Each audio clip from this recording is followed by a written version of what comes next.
We're joined by Zaydoun Al-Kinani. He's the founding director of the Arab Perspectives Institute, and Hassan Ahmadian is an associate professor at the University of Tehran.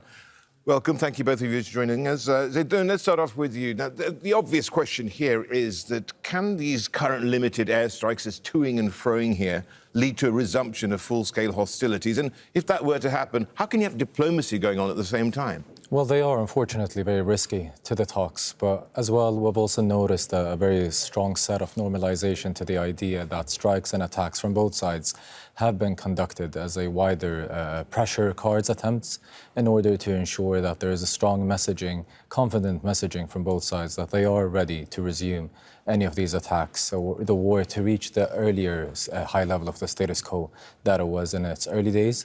But I think there is a very strong consensus amongst most sides that there is a very strong reluctance for the war to end, given that the amount of the negotiation days has preceded the amount of the days of the war. I think the third party element, which has been the expected spoiler attempt, Israel from a third party, given that the US-Iranian talks have presumably reached a level that is much more closer to a deal in comparison to the earlier days, which is why we're noticing that the Israeli input in the sidelines is being pushed by the Americans from an Israeli pressure, which is perhaps why President Trump put the Abraham Accords option on the table. I want to talk about that a bit later on in the interview. But Hassan, you know, on this thing, is it the case that Iran fears that if they strike a deal, a full deal, or even a halfway house deal, you know, they could face a new war in the future, and they want guarantees that's not going to happen?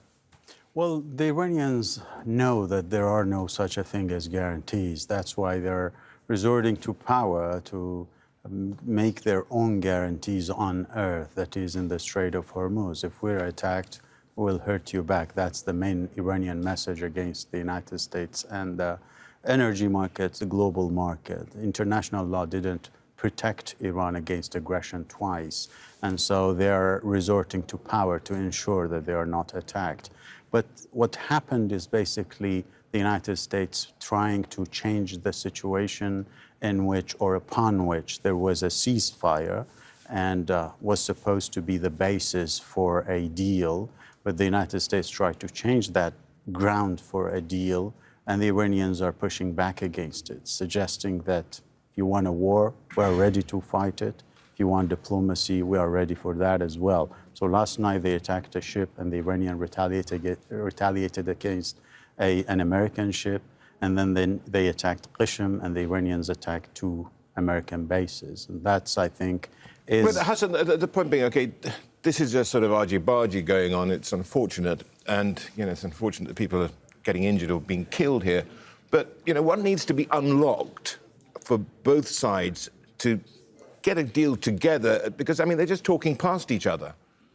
Yeah, of course. There was a deal that was basically pinned by mediators in Tehran with coordination with both Tehran and Washington. And it was supposed to be signed in Washington after being sent from Tehran by mediators. But we realized after it went there, the United States is not willing to sign, and it wants more concessions on the part of Iran. And Iran is not ready to give that because it doesn't have that much of a guarantee that the United States will observe its side of the deal if Iran is to give up whatever leverage it has. And so they are focusing on gradualism in a deal with the United States. The mediators are seeing Iran's point, and that's why they put it in the paper. But it seems the United States is still to make its mind about that deal. It's like, the thing is, I mean, listening to Marco Rubio, it does seem as though his latest comments suggest that the US is taking a harder line on negotiations. Now, if Washington's not even prepared ultimately here to offer sanctions relief, what incentive does Tehran have to make some side of accord? Well, it really depends on how far we reach the negotiations. It really depends also on how far the U.S. is willing to continue this stalemate, if you may.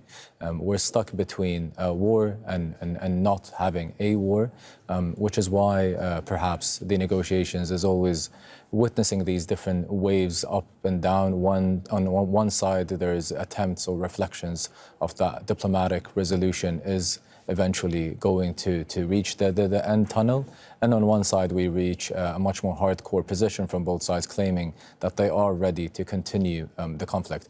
I think the numbers and the geopolitical alliances and the insistence from both sides will determine how the future will be looking. I think also that there is a clear indication that the Trump administration, even if they were to exit the war in a way that they would present it symbolically, that it has reached a level that does, or at least met some of their objectives, they may continue intensifying the economic sanctions in one way or another, hoping for the Iranian regime to dismantle in a way that they were not able to do it militarily in a much more direct way. Hassan, how big a red line is the whole conflict in southern Lebanon, the Israeli attacks that are taking place in the negotiations that Tehran and Washington are having? I think the Iranians have made it clear from the get-go on the first draft of 10 points the Iranians put and the mediators mediated a ceasefire. In those 10 points, 2 were related to Lebanon and the region, 1 specifically on Lebanon.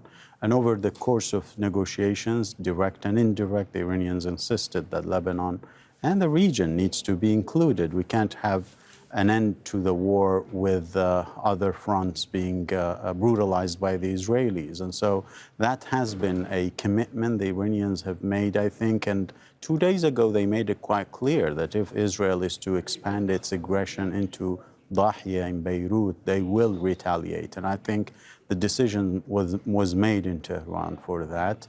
But, you know, President Trump got involved and stopped it. And I think moving forward, the same thing would happen if the Israelis are to expand their aggression. The Iranians view Lebanon nowadays as part of their national security, basically, against Israel. If they allow it to butcher Lebanese without retaliating, the next step will be Iran. That happened in the past, and they think that it will happen in the future as well. Zaydan, final question to you. And it's about the Abraham Accords. You know, the insistence by Donald Trump for Arab nations to accede to them. He's not mentioned it since. Has he walked it all back? Well, it seems like it was an attempt to test the water and see if there could be an ability to present a symbolic achievement to get out of this war, given that there hasn't been any symbolic achievement apart from the direct pressures and destructing many of the energy and military facilities in Iran. But the proclaimed objectives that were arguably used to lead the war from the first place were clearly not being able to be sold back to the American public opinion.